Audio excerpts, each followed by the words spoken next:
Alhamdulillahi Rabbil Alamin. Wassalatu wassalamu ala ashrafil mursalin Nabiyyina wa maulana Muhammadin wa ala alihi wa sahbihi ajma'in. Wa ashhadu an la ilaha illallah wahdahu la syarika lah. Wa ashhadu anna Muhammadan abduhu wa rasuluh sallallahu alaihi wa ala alihi wa sahbihi wa man tabi'ahum bi ihsanin ila yaumiddin. Alhamdulillah, puji syukur kita haturkan kehadirat Allah. Pagi ini kembali kita melanjutkan kajian rutin dengan membaca buku Prinsip Hidupku. Kita masih membahas tentang masalah tawakal. InsyaAllah yang akan kita bahas judulnya tawakal dalam urusan rizki. Inti dari tawakal dalam urusan rizki itu ada dua. Yang pertama adalah pasrah ketika proses mencari. Pasrah ketika proses mencari, mendapatkan rizki. Dan yang kedua adalah pasrah terhadap hasil agar manusia tidak terbebani dengan kegagalan. Kami sebutkan di sini, mungkin banyak orang yang gagal di bagian ini, sehingga urusan rizki menjadi penyebab manusia mengalami stres dan tekanan hidup. Dan bahkan banyak orang yang bunuh diri disebabkan apa? Masalah duit. Disebabkan masalah harta. Karena merasa lama sudah bekerja tapi nggak dapat apa-apa. Atau dia merasa kenapa hidupnya sempit dalam urusan rizki, utangnya nggak lunas-lunas, atau faktor apapun. Sehingga banyak orang yang mengalami tekanan hidup disebabkan urusan harta. Bagaimana obat yang paling mujarab? Tawakal, itulah jawabannya. Maka manusia yang banyak bertawakal kepada Allah, hatinya lebih tenang, lebih nyaman, dia tidak kemerungsung ketika mencari rizki, karena dia punya satu konsep, yaitu tawakal. Salah satu keterangan ulama tentang Quran adalah ucapan Hasan al-Basri. Beliau pernah mengatakan kalimatnya sebagai berikutnya.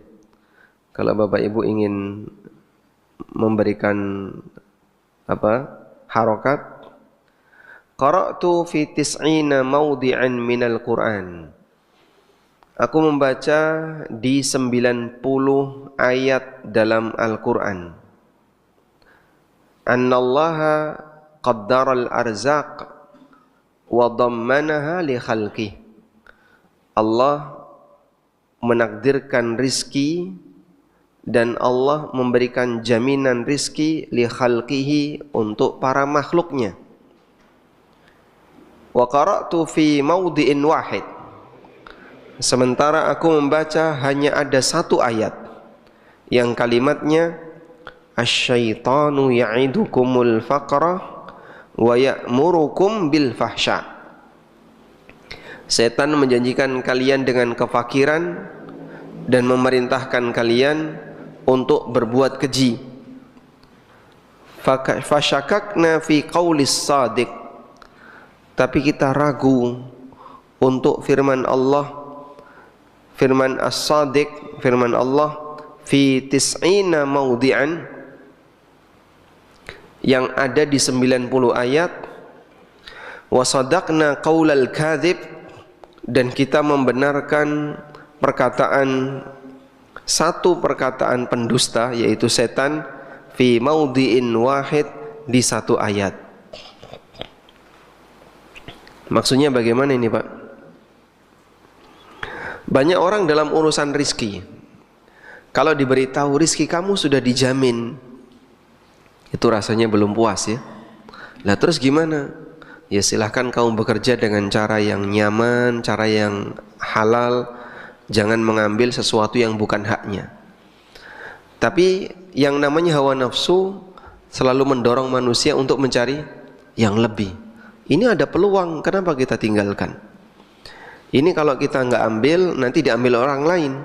Daripada diambil orang lain, mending kita aja yang ngambil.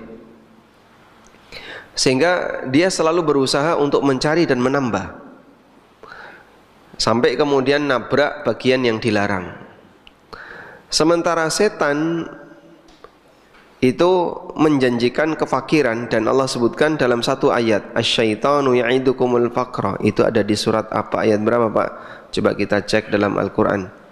Allah Subhanahu wa ta'ala mengatakan, asyaitanu ya'idukumul faqra. Setan menjanjikan kefakiran, di surat Al-Baqarah ayat 268. Wa ya'murukum bil fahsya, dan memerintahkan kalian untuk berbuat keji. Saya awali dari memahami ini dulu ya. Bapak Ibu yang dimuliakan Allah, al-faqru secara makna bahasa artinya al-hajah. Al-faqru artinya al-hajah, butuh. Setan menjanjikan kalian dengan kefakiran, artinya membuat manusia selalu merasa butuh. Karena inti dari fakir, saya lupa ya, ganti warna.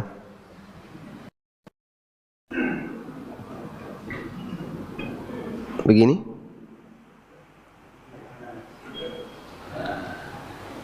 Masya Allah, saya kok penasaran pengen lihat.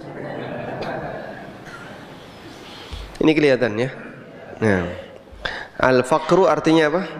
Al-hajah, butuh.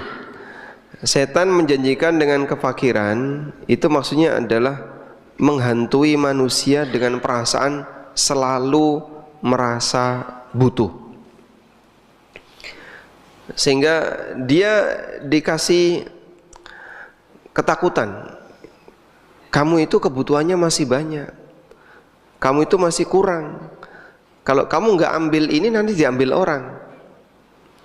Makanya walaupun orang itu kaya, tapi selalu cari tambahan, berarti hakikatnya apa? Dia miskin, dia fakir. Meskipun dia kaya, tapi terus dia selalu mencari tambahan, hakikatnya dia itu fakir. Ada orang yang gajinya sudah ratusan juta misalnya, tapi dia masih doyan dengan harta milik orang lain. Dia masih ingin mengambil ini, bahkan sampai yang receh-receh aja dia ambil. Berarti hakikatnya dia fakir, karena dia selalu merasa butuh, dan butuh. Nah, manusia kalau sudah berada dalam posisi ketakutan merasa butuh, takut kebutuhannya tidak terpenuhi. Setan membuat manusia selalu takut kebutuhannya tidak terpenuhi. Kalau sudah ada dalam kondisi takut kebutuhannya tidak terpenuhi, Anda lihat di lanjutan ayat, wa ya'murukum bil fahsya. Setan memerintahkan kalian untuk berbuat maksiat, sehingga di saat manusia tertekan dengan kebutuhannya, mudah bagi setan untuk ngajak orang berbuat maksiat. Maka selanjutnya mereka diajak untuk maksiat. Contohnya gimana Pak? Banyak sekali ya, kita kasih contoh. Ada banyak orang yang berpikir, manusia butuh rumah enggak Pak? Butuh rumah ya, butuh rumah. Setan menakut-nakuti dia. Kamu kalau pengen rumah, kok cuman ngandalin tabungan? Antara kenaikan harga tanah dengan tabungan kamu nggak berimbang bro. Makanya hari gini kalau nggak ngambil KPR, kapan kamu punya rumah? Dia akan berpikir, iya ya, kalau nggak ngambil KPR, kapan saya bisa punya rumah? Akhirnya dibuatlah dia, pokoknya segera. Harga tanah paling murah adalah sekarang. Harga tanah paling murah kapan? Sekarang. Karena nunggu nanti bukannya paling lebih murah, tapi makin naik. Maka dia dibuat selalu merasa segera butuh, akhirnya nekat riba. Sehingga berawal dari dihantui oleh setan, dia selalu merasa butuh, akhirnya nekat riba. Contoh yang lain, sebentar lagi mau lebaran. Kamu kalau mudik pulang ke rumah, masa kerja lama di kota, pulang kampung naik bis. Malu sama tetangga. Banggakan orang tuamu, banggakan keluargamu, pulang bawa mobil. Ya. Akhirnya dia dibuat apa? Butuh mobil. Kalau beli mobil jangan bekas. Malu. Masa bekas? Buat yang lebih bagus penampilannya, biar nanti kamu ketemu teman-temanmu di kampung, biar lebih kelihatan sukses, lebih kelihatan berhasil, karena sudah lama kerja di luar. Masa sudah lama kerja di luar, pulang kampung bawa mobil bekas? Akhirnya apa? Leasing. Berawal dari godaan selalu dihantui dengan perasaan merasa butuh, akhirnya nekat leasing. Ada salah satu jamaah ya yang tanya ke kami, dan itu jauh sebelum pandemi. Beliau bertanya, saya seorang janda usianya 60-an ke atas, tidak punya anak, dan suami meninggalkan sebuah rumah dan uang kurang lebih 100 jutaan. Lalu saya nggak bisa bekerja dan nggak bisa menjadikan uang ini sebagai modal. Ini untuk usaha apa juga nggak ngerti. Dulunya hanya sebagai ibu rumah tangga yang hanya menerima nafkah dari suami. Nggak ada anak, tinggal di Jakarta, hanya punya uang 100 juta, kurang lebih 100 jutaan, dan sebuah rumah. Boleh nggak Pak, saya depositokan 100 juta tadi, lalu bunganya saya jadikan sebagai sumber pendapatan saya untuk nafkah saya setiap bulan. Ya, jadi dia main aman, taruh aja uang 100 juta itu di bank, nanti bunga deposito itu yang dia makan tiap hari. Nah itu kan salah satu contoh ya, dia dibuat takut oleh setan. Ini duit kalau kemudian kau hanya pakai sehari-hari akan habis. Terus nanti kalau kamu sudah kehabisan uang 100 juta, mau ngandalin siapa? Sudah umur 60, mau nyari suami yang lain ya paling rata-rata ya yang 80-an ke atas. Ragate tambah gede, ditemek watuk. Ya, Pak. Apa yang bisa diandalin? Dia hanya tinggal bisa mendapatkan, mengharapkan satu itu. Maka dia berpikir dengan cara didepositokan uang itu, dia bisa mendapatkan apa? Nafkah tiap bulan dari hasil bunga. Terus saya sampaikan ayat tadi, setan membuat kita selalu takut dan kita akan dihantui dengan kebutuhan. Nah kalau sudah merasa butuh, gampang untuk ngajak maksiat. Wa ya'murukum bil fahsya.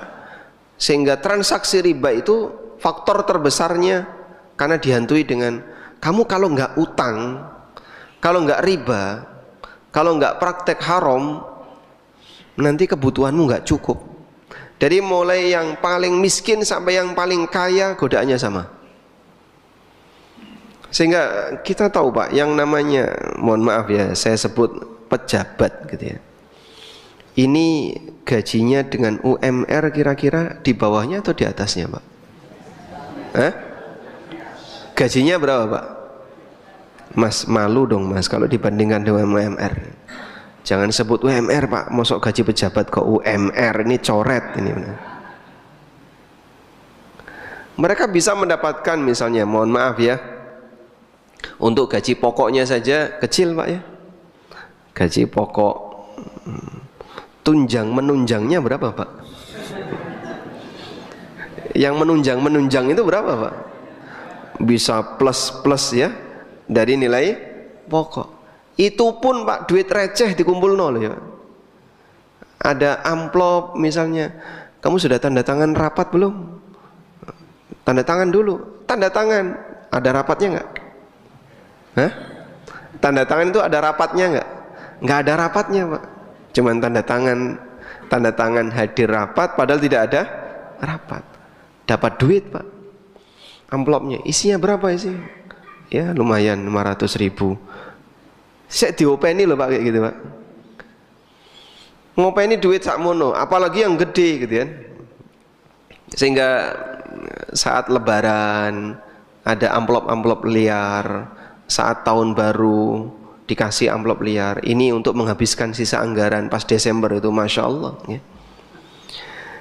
Jadi orang ini yang kira-kira sumber pendapatannya gede, dia selalu dibuat merasa butuh. Loh, Bapak kan katanya mau umroh. Masya Allah. Mau umroh itu butuh modal Pak.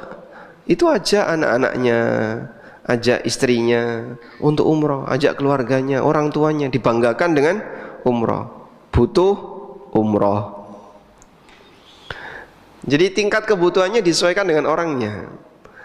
Kalau yang bawah ya paling disesuaikan dengan masalah makanan. Kalau yang atas, Bapak butuh umroh, nanti butuh ngasih ini, ngasih ini, ngasih ini. Akhirnya duit receh diambil. Berangkat dari mana? Dihantui setan, asyaitanu ya'idukumul faqra. Setan menjanjikan kalian dengan kefakiran. Dibuat manusia itu selalu merasa butuh walaupun dia sudah punya. Dan butuh itu bukti bahwa dia adalah orang yang fakir. Walaupun bisa jadi tabungannya banyak, kekayaannya banyak. Contoh yang lain Pak, dan ini banyak terbukti ya. Ada A dan B sudah saling mencintai. Gambarnya kok kayak gini ya, ada saling mencintai. Sudah? Tapi mereka punya kendala. Si A merasa takut kalau nikah cepat nanti nggak bisa ngasih nafkah. Sehingga orang tuanya meden-medeni, kowe engko nek rabi ora iso nyambut gawe sing bener, nggak iso ngasih nafkah. Nanti kamu dituntut sama istrimu minta nafkah, kamu nggak bisa ngasih. Mbok dinikmati dulu masa mudamu, mumpung masih muda. Sehingga dia ditakuti apa? Nggak bisa memberi kecukupan bagi keluarganya. Apa mana nek wis duwe anak loh ya, bebanmu tambah banyak. Kamu sekarang masih usia sekian, belum waktunya, nanti dulu. Wis toh, yang penting pokoknya menjalin hubungan dulu. Sing wedok ya ngono Pak. Yang perempuan juga ditakuti. Nanti kamu kalau nikah, belum tentu kamu lebih bahagia dibandingkan ketika kamu bersama bapakmu. Saiki kowe njaluk apa dipenuhi. Pengen apa dikai. Engko nek kowe wis rabi kebebanan. Harus ini, duwe anak. Akhirnya wis kadung tresno tapi ra iso nikah. Sudah terlanjur cinta tapi nggak bisa nikah. Arahnya kemana Pak? Berani zina daripada nikah. Mahasiswa-mahasiswi kayak gini banyak sekali. Ini kan saya masih belajar, sehingga belum bisa kerja. Masih belajar, belum bisa kerja, tapi sudah saling mencintai. Namun ditahan oleh orang tuanya, nggak boleh nikah dulu. Yang laki-laki diweden-wedeni, engko nek kowe rabi ra iso nafkah. Yang perempuan ditakuti, nanti kamu kalau nikah nggak bahagia. Akhirnya orang tuanya sama-sama jadi pendukung setan. Banyak kayak gitu ya. Ya? Banyak ya. Padahal yang Allah firmankan dalam Al-Quran apa? Kalau ada pernikahan, kalau ada yang masih jomblo, nikahkan. Wa ankihul ayama minkum wassalihina min ibadikum wa imaikum. Nikahkanlah orang-orang yang jomblo di antara kalian. Bahkan termasuk di antara budak laki dan perempuan kalian. Budak saja suruh dinikahkan, Pak. Golekno pasangan. Sehingga syariat memerintahkan nikah itu tugas sosial. Mari bareng-bareng diwujudkan. Sehingga kalau ada teman kita sesama jamaah yang belum nikah dan kita tahu yang bersangkutan belum nikah, jangan dibiarkan, Pak. Sebarno wae tek golek dhewe. Ya ora nemu-nemu. Tapi kita mengupayakan agar dia bisa mendapatkan pasangan. Bahkan sampai budak laki dan perempuan, carikan pasangan. Allah kasih jaminan apa? Iyakunu fuqara'a yughnihimullahu min fadli. Kalaupun mereka dalam kondisi fakir, iyakunu fuqara'. Di surat An-Nur ayat 32. Wa ankihul ayama minkum, nikahkanlah al-ayama, orang-orang yang masih jomblo. Minkum, di antara kalian. Makanya kalau ketemu orang jomblo jangan dibuli. Hati-hati ya, membuli orang jomblo bahaya, doanya mustajab. Jadi kalau ketemu orang jomblo jangan dibuli, jangan disalahkan. Kamu ini jomblo kapan nikah gitu. Jangan disalahkan. Tapi carikan, kamu juga punya tugas, nyarikan orang ini untuk menikah, ngasih motivasi bagi dia untuk menikah. Wassalihina min ibadikum wa imaikum, demikian pula di antara budak laki dan perempuan kalian. Iyakunu fuqara'a, kalau mereka fakir, yughnihimullahu min fadli. Allah akan berikan kecukupan bagi mereka dengan karunia yang Allah berikan kepada mereka. Yang ngasih rizki itu siapa? Allah. Nah, setan kan membuat orang itu terbalik. Awas loh ya, nanti kalau kamu nikah nggak bisa bahagia. Kamu nikah nanti kamu nggak bisa ngasih nafkah. Seolah-olah ketika nikah itu mengarah kepada kemiskinan. Dengan nikah ancaman miskin. Begitu kan yang terjadi. Seolah dengan nikah itu di depan kamu itu penuh dengan tantangan kemiskinan. Dan itulah godaan setan. Padahal jamaah, bayi lahir metu dari rahim ibu bawa apa, Pak? Hah? Bawa apa? Ada nggak bayi yang bawa cincin, Pak? Loh, kamu kok sudah punya cincin emas? Dari mana? Metu gegem emas itu ada nggak? Ada? Nggak ada. Bayi lahir ketika keluar nggak bawa apa-apa. Tapi dia bawa satu, takdir jatah rizki. Bayi ini lahir dan dia sudah punya takdir jatah rizki. Sampai dia besar, takdir itu hilang nggak?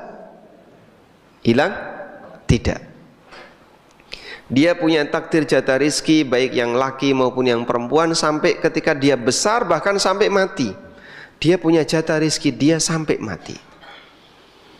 Maka saat orang itu nikah, jatah laki dan jatah rizki perempuan digabungkan di satu tempat yang sama. Sehingga para ulama menyebutkan pernikahan itu menggabungkan dua jatah rizki. Jatah rizki suami dan jatah rizki istri. Demikianlah yang dijanjikan oleh Allah Ta'ala. Wallahu wasi'un alim, dan Allah maha luas rizkinya, maha luas ilmunya, alim, lagi maha mengetahui. Sehingga dalam posisi ini mereka dimotivasi oleh Al-Quran untuk nikah, karena rizki itu Allah yang nanggung. Tapi dibuat oleh setan takut, awas lu ya, nanti kamu kalau nikah nggak bisa memberi nafkah, nanti kau telantarkan keluarga, hidupmu susah dan seterusnya. Dalam pikiran-pikiran seperti itu akhirnya wedi rabi. Kalau sudah takut nikah zina jika dia sudah punya pasangan yang saling mencintai. Demikianlah yang terjadi di antara hamba, bahwa manusia ditakuti oleh setan, takut kebutuhannya kurang. Ada orang misalnya mau tender, ya. Saat dia mau tender dan dia sebagai vendor, maka salah satu di antara tantangannya adalah sogok. Orang yang siap tender, dia itu orang mampu atau tidak mampu? Orang mampu. Siap tender kan berarti dia orang mampu, dia pengusaha. Lalu ikut tender pemerintah. Saat ikut tender pemerintah, ya tentu saja biasanya ada ini ya. Tentu saja atau saya kok ngomong tentu saja ini ya, kepleset barangkali ya. Ada sogok misalnya. Dan pikiran dia, saya kalau nggak ini mas, nggak bisa dapat tender. Kita tanya, Bapak kalau nggak dapat tender apakah dader kere Pak? Bapak kalau nggak dapat tender apa kaliran? Apakah kalau Bapak nggak dapat tender kelaparan? Ya enggak. Dan terus kenapa dipaksakan? Ya nanti kalau diambil orang lain, terus kalau diambil orang lain apa rezeki Bapak terus ketuker? Ya tapi sayang ya mas, itu peluang mas. Ada banyak sekali alasannya. Ini kalau tidak kita ambil, diambil orang lain. Ini peluang diambil orang. Terus apa lagi? Kan cuman sedikit. Apalagi? Dan seterusnya. Beribu alasan yang semuanya kembali karena saya butuh. Dijanjikan oleh setan dengan al-faqr. Kamu itu butuh, kamu butuh, kamu butuh. Yakin dalam posisi dia sangat butuh, akhirnya ya sudah nggak apa-apa. Yang penting pokoknya jadi setelah ini tobat. Orang merasa sebelum berbuat maksiat dia punya keinginan tobat, pasca maksiat akan semakin nekat untuk bermaksiat. Karena dalam pikiran dia dosa itu bisa hilang seketika. Makanya dia semakin nekat untuk tobat. Saya terus terang boleh menilai bahwa sebagian tokoh agama punya andil terjadinya korupsi di negara. Karena beberapa tokoh agama itu menjanjikan kepada mereka, para koruptor, bahwa dengan dia nyumbang ke pondoknya, dosanya hilang. Bapak nggak usah khawatir, nanti yang penting Bapak melakukan amaliyah seperti ini, tak tunggu di pintu surga. Dalam pikiran dia yang kayak gitu Pak, saat dia mengambil harta yang itu haram, dia merasa bahwa dengan korupsi gampang taubat, ada jaminan. Jadi dia nggak punya rasa takut dengan akhirat karena merasa ada jaminan. Wong koncoku kiai kok Pak, nanti merekalah yang akan gandeng tangan saya menuju surga. Jadi ada beberapa tokoh agama yang dia itu punya andil besar terjadinya korupsi di negara, karena dia merasa aman. Nah kalau sudah merasa aman, dia tidak punya rasa takut kalau harta haram ini nanti akan membahayakan dirinya. Ya, seperti contoh kemarin ya, yang mungkin sudah pernah saya ceritakan. Sudah dengar ceritanya belum mas? Enggak tahu? Enggak tahu. Belum? Ada, saya pernah diundang orangnya di sebuah instansi kan, sudah kan ya?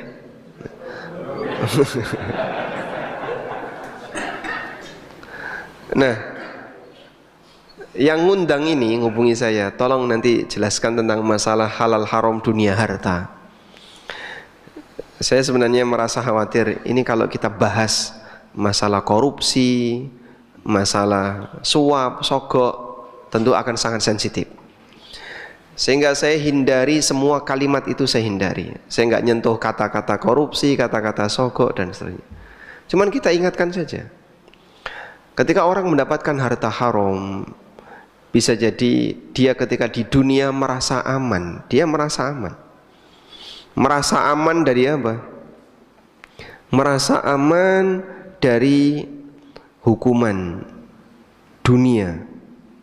Hukuman dunia itu kan nanti bapak kena jerat pasal ini pasal, nah gampang, cuman pasal. Kok kemudian orang dihidangkan pasal-pasal, nah pasal apa? Gitu. Bagi dia pasal itu bukan hal yang mengancam dirinya, karena dia tahu celahnya, gimana caranya menghindari. Kemudian yang kedua, merasa aman dari hukuman akhirat.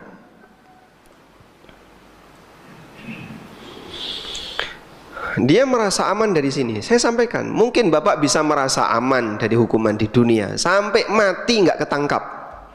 Saya yakin bisa. Saya yakin Anda bisa melakukannya. Tapi ingat, di akhirat nggak mungkin kita bisa aman dari pemantauan Allah, merasa aman dari hukuman Allah ketika kita datang dengan membawa harta haram. Sudah, saya perhatikan ada perubahan roman muka. Nampaknya sudah mulai ada rasa takut dalam hati mereka. Kalau nanti mereka mati sementara harta haram yang mereka miliki belum selesai urusannya. Nah, di saat selesai kajian, kemudian pembawa acara menyampaikan. Mikrofon saya serahkan ke MC ya. Lalu MC bilang seperti ini. Bapak Ibu, sebagai orang yang beriman, yang penting bagi kita adalah rajin sholat, rajin sedekah, rajin puasa, jangan lupa untuk banyak ibadah, insya Allah mati masuk surga. Ya mentah kabeh. Jadi merasa aman di akhirat itu dipahami dengan ketika orang rajin ibadah, terus sedekah, dosa hilang, dosanya hilang. Sudah, yang penting rajin ibadah, rajin sedekah, insya Allah kabeh iki mlebu surga. Apalagi ada keyakinan nanti kalau mati ditahlil. Oh, masya Allah ini. Sampai saya tahu sholat aja merasa aman. Ratau sholat, ratau poso. Orang kampungan banyak kayak gitu. Wes yang penting ratau sholat atau poso, gak apa-apa. Yang penting wes tahu maca la ilaha illallah. Engko nek mati kowe ditahlilke, melbu tahlil. Sehingga dalam bayangan dia ketika mati ditahlilke, ada tahlilan ketika dia mati, nanti pasti akan masuk surga. Itu dalam pikiran mereka. Nah, ini yang membuat orang itu jadi merasa aman di akhirat. Nah, apalagi yang bisa membuat orang itu takut? Dunia mereka sudah merasa aman, di akhirat dibuat merasa aman oleh pemikiran-pemikiran kayak gitu. Ada banyak orang yang merasa zakat bisa mensucikan harta. Harta haram Pak dizakati suci, Masya Allah. Padahal zakat cuma keluar berapa? 2,5% Pak. 2,5%. Yang 97,5% halal. Padahal asalnya haram. Mau bilang apa kita? Kalau enggak korupsi makin merajalela.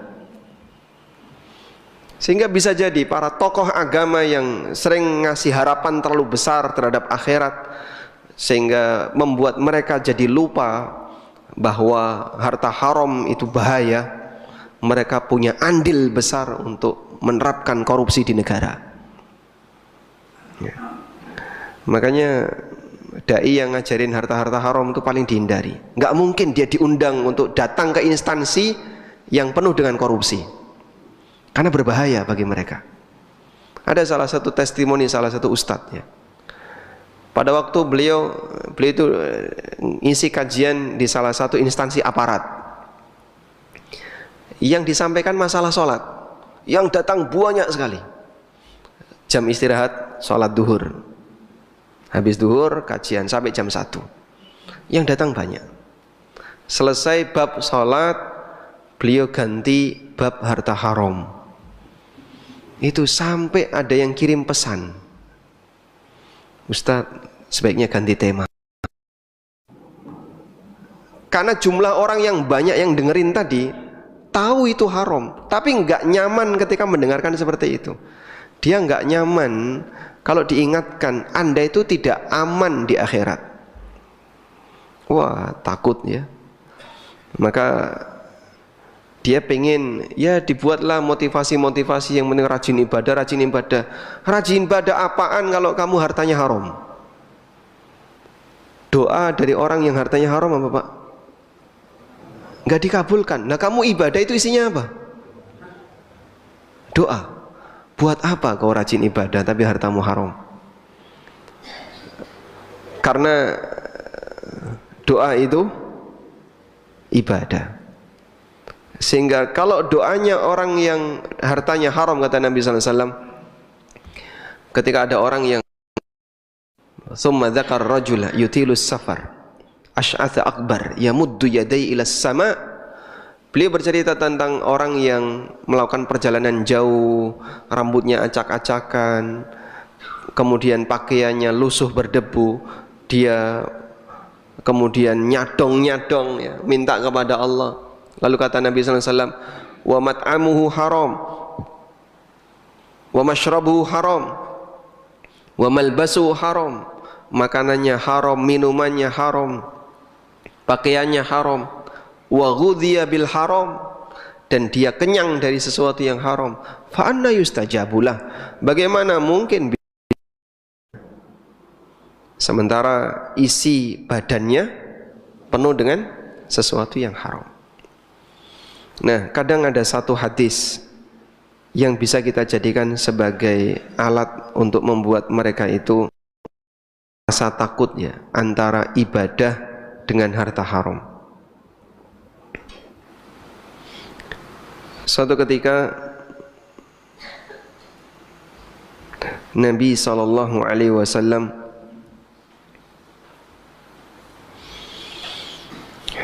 hadisnya ini hadis sahih riwayat Muslim.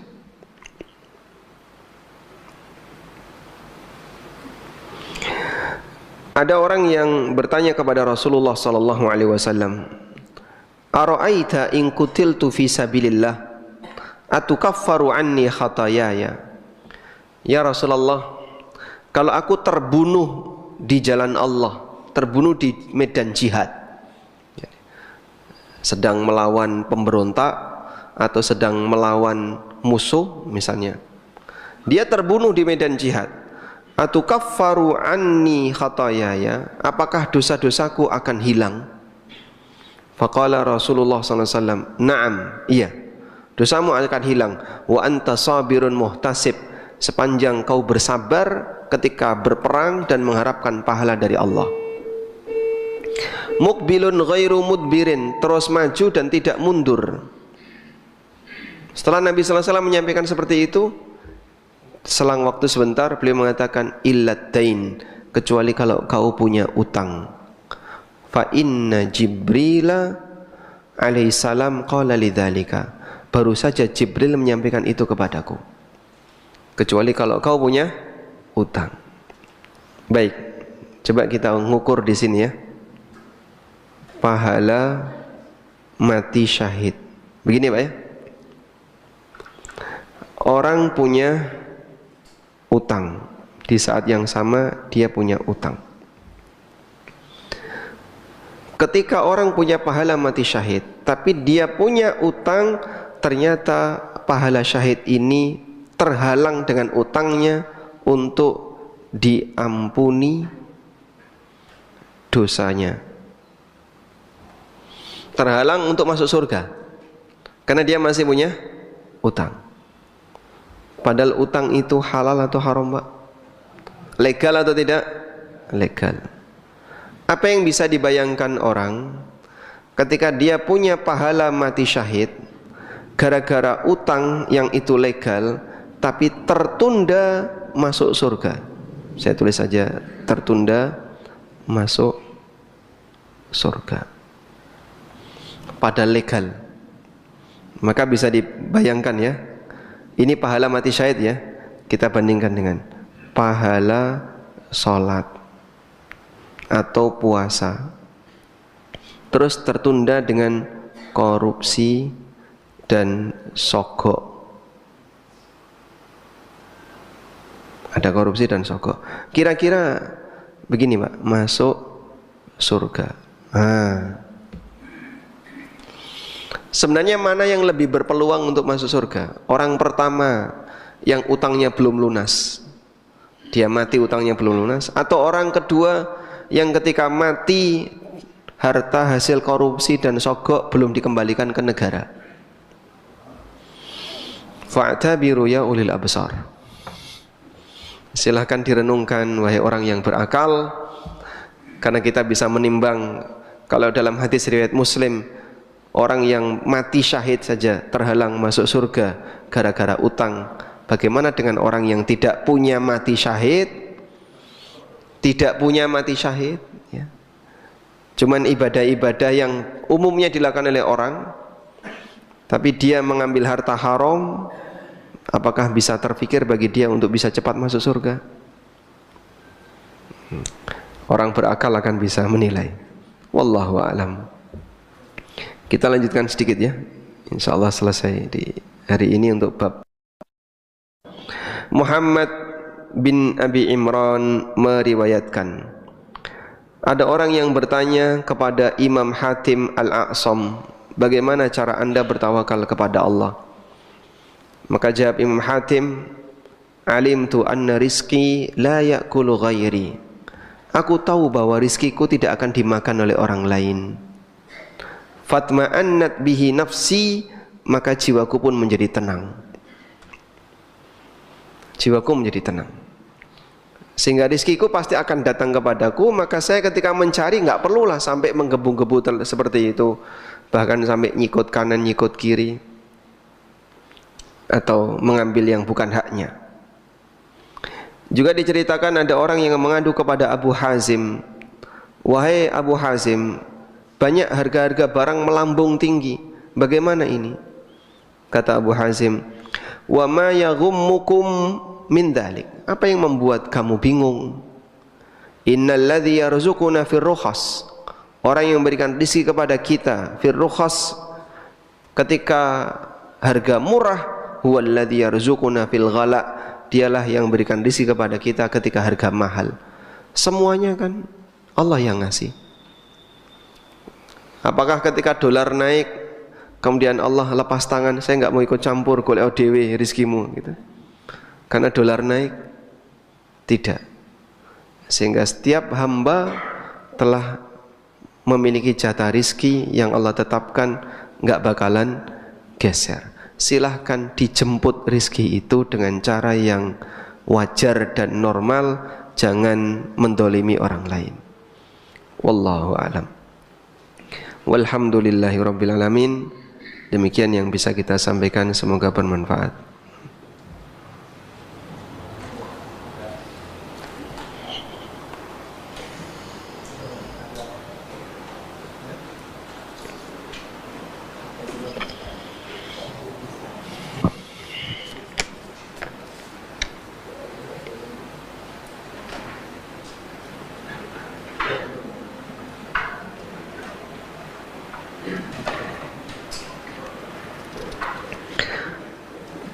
Ada saudara kami poligami karena ingin nambah anak, dan banyak yang nyinyir kalau banyak anak itu deder kere. Bagaimana pendapat anda? Insyaallah. Deder kere paham bang? Nggak paham ya? Di sini ada selain orang Jawa, jadi perlu diterjemahkan ya. Deder kere itu artinya merintis kemiskinan. Apakah dengan banyak anak jaminan miskin? Ya, itulah yang ditakuti sebagian orang. Sehingga sampai ada orang tua kalau jengkel sama anaknya, tak dongakno anakmu oke. Tak dongakno anakmu banyak. Dianggapnya itu doa buruk. Ya memang salah satu di antara makna darul bala itu adalah banyak anak sedikit pendapatan. Nabi SAW pernah menyarankan, ta'awwadhu billah, berlindunglah kepada Allah. Salah satunya adalah kalimatnya gimana? Min dar'is syaqa, berlindunglah kepada Allah dari kecelakaan yang bertubi-tubi. Itu salah satu maknanya, kata Ibnu Umar, adalah punya banyak anak tapi miskin. Meskipun bukan jaminan kalau banyak anak orang akan jadi miskin. Ada banyak anak dan dia kaya. Bahkan salah satu di antara kebanggaan di tempat kita adalah ketika orang itu memiliki banyak kekayaan dan juga banyak keturunan. Al-mal wal banuna zinatul hayatid dunya. Harta dan anak itu perhiasan kehidupan dunia, terutama kalau anaknya anak laki-laki. Masya Allah, bangganya seseorang terhadap anak laki-laki luar biasa. Nah, kalaupun nyinyir ya tidak perlu digubris. Bisa jadi yang nyinyir itu kepingin tapi raiso nyanding. Nggih Pak, iso nyawang raiso nyanding, gambang suling.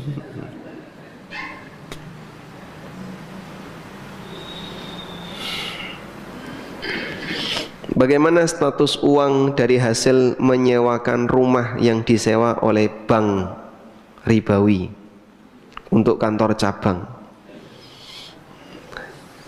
Mau jawaban panjang atau pendek? Pendek. Kalau jawaban pendeknya haram ya. Jawaban panjangnya tidak boleh. Jadinya gimana? Ya kalau bisa jangan ya. Karena nanti di tempat itu akan dipakai untuk maksiat, dosa riba. Sehingga Anda jangan relakan tanah Anda, rumah Anda dipakai orang lain untuk berbuat maksiat.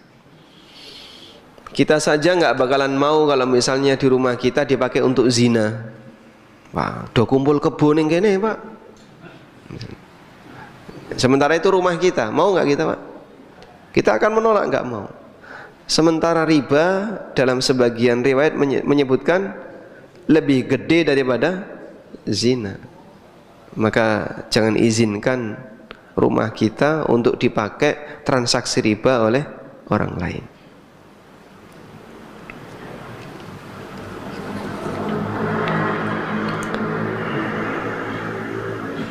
Usia berapa saat ini anak remaja putra atau putri layak dan dewasa untuk berumah tangga? Saat ini dan saat dulu sama ya kira-kira ya. Cuman orang dulu lebih tawakal daripada orang sekarang ya. Orang dulu nikah umur berapa Pak? 18 itu nikah. Sekarang umur 18, wah, cah cilik, bayi wis rabi ya.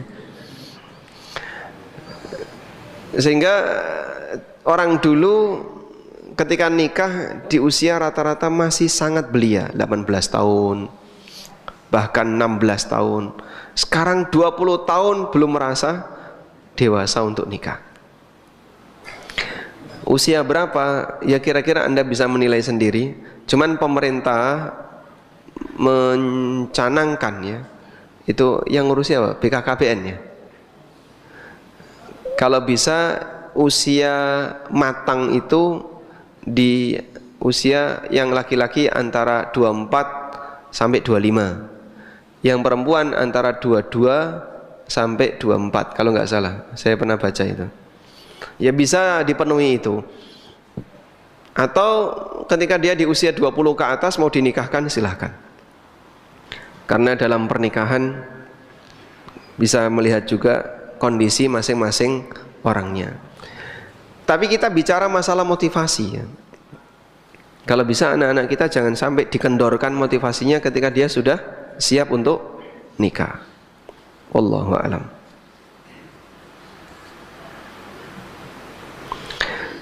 Sebagai orang tua anak putri, bagaimana cara seleksi calon mantu yang belum bekerja mapan? Apakah dari level pendidikan atau dari tabiat kerja keras? Ya.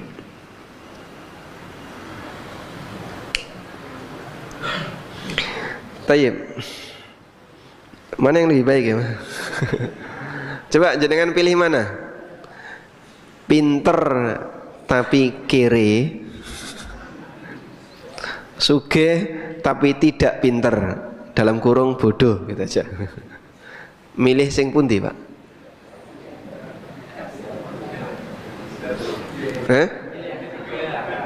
Milih yang ketiga. Yang ketiga napa? Pinter ora sugih. Pilih yang mana? Pinter sugih. Pinter sugih galak. Dipilih enggak? Masya Allah. Baik. Jadi Anda lebih mengendaki yang mana? Maka pertama yang perlu dilihat adalah agama dan akhlak, gabungan dua ini.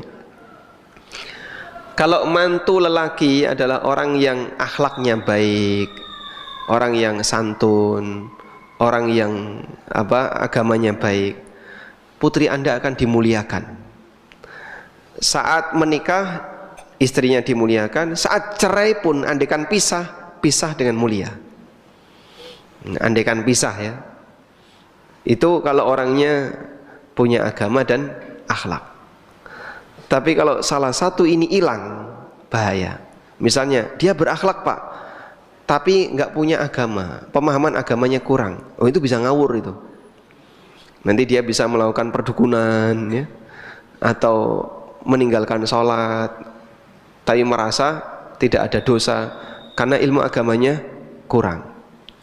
Berakhlak atau ilmu agamanya baik tapi tidak berakhlak, bisa kasar, keras, sombong dan seterusnya. Dua ini tolong digabungkan. Karakter ini jadikan sebagai karakter utama, sisanya tambahan tawakal ala Allah. Masing-masing sudah punya jatah rezeki. Ya. Bagaimana menyikapi jamaah yang melengos bermuka masam ketika ada kotak infak lewat? Orangnya ada di sini Pak Ustadz. Nah. Baik, cukup saya bacakan saja, nggak usah saya kasih jawaban. Karena maksud Anda adalah sindiran bukan doa dan bukan pertanyaan. Assalamualaikum. Waalaikumsalam. Akhir-akhir ini banyak oknum pejabat yang korupsi. Bukan cuma akhir-akhir ini ya, akhir-akhir dulu juga sama ya. Di manakah peran ulama? Ya kalau melihat totalitas kita nggak tahu. Cuman ada juga yang tadi ya memberikan janji-janji bahaya ya. Yang penting pokoknya Bapak akui saja sebagai murid ini, nanti ditunggu di pintu surga. Nanti Bapak akan dijemput kalau masuk surga. Dan aneka paham-paham yang lainnya yang itu bisa berbahaya karena dia merasa aman. Merasa aman ketika dia berbuat maksiat. Karena dia merasa sudah ada yang menjamin.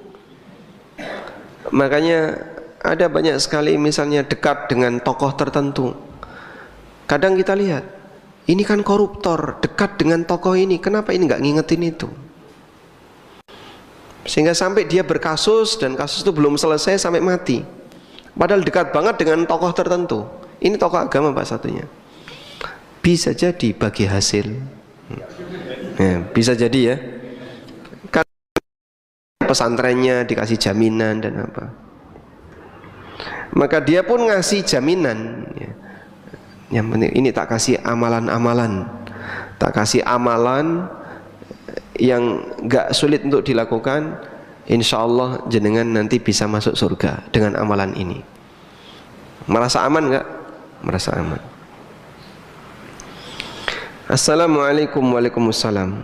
Dalam berdoa, terutama sepertiga malam terakhir, kenapa susah meneteskan air mata? Apakah ini tanda kerasnya hati? Mohon nasihat, kenapa hati tidak bisa diajak meratap di hadapan Allah? Nah, ya, bukan syarat untuk bisa disebut khusyuk harus menangis. Kita sudah belajar tentang sholat khusyuk, ya. Dan bukan syarat untuk disebut khusyuk kita harus bisa menangis. Meskipun ya, kalaupun orang itu menangis karena dia takut dengan dosanya, itu memberi nilai lebih terhadap sholat yang dia kerjakan. Wallahu a'lam. Baik, demikian yang bisa kita sampaikan. Sudah boleh sholat belum? Sudah? Wassallallahu ala nabiyina Muhammadin. Gimana Pak? Oh. Waalaikumsalam warahmatullahi. Terkait pembahasan tadi masalah tender Pak. Pak Ustadz, saya ingin bertanya. Misalkan sang pemberi kerja ini di dalam akadnya kontrak itu dia minta 5%. Itu apa termasuk sogok? Nah, yang kedua, sang pemberi kerja ini memberikan dengan tidak ada embel-embel apa-apa, terus kita di akhir pekerjaan memberikan tips, itu diperbolehkan apa tidak Ustadz? Terima kasih. Nah, sang pemberi kerja ini siapa? Pak RT? Pihak perusahaan. Nah? Pihak perusahaan. Pihak perusahaan. Ya, tender swasta. Swasta. Sang pemberi kerja itu karyawannya. Iya betul. Pribadi. Iya. Kalau itu perusahaan tidak apa-apa. Jadi misalnya ya, ini jadinya bisnis to bisnis ya. Perusahaan A memberi kerja ke perusahaan B. Terus dia minta diskon 5%. Boleh. Tapi itu jadi hak milik perusahaan, jadi hak milik lembaga. Namun kalau perusahaan A memberi kerja perusahaan B, lalu karyawan perusahaan A, karyawan ya, dia minta, Mas nanti saya dikasih 5% ya Mas, karyawan ini ya, baik, dan ini untuk pribadi, maka menyanggupi ini sama dengan sogok dan suap. Nah, hukumnya apa? Haram, dosa besar. Baik, kasus yang kedua, kita nggak ngasih sogok, nggak ngasih prosentase, tapi selesai kerja kita ngasih tips, gratifikasi ke karyawan ini. Apa hukumnya? Haram. Itu namanya gulul. Namanya gulul, harta khianat. Nah, jadi dua-duanya nggak boleh. Nah. Terima kasih. Baik. Wassallallahu ala nabiyyina Muhammadin wa ala alihi wa sahbihi wa sallam wa akhiru da'wana alhamdulillahi rabbil alamin. Wassalamualaikum warahmatullahi wabarakatuh.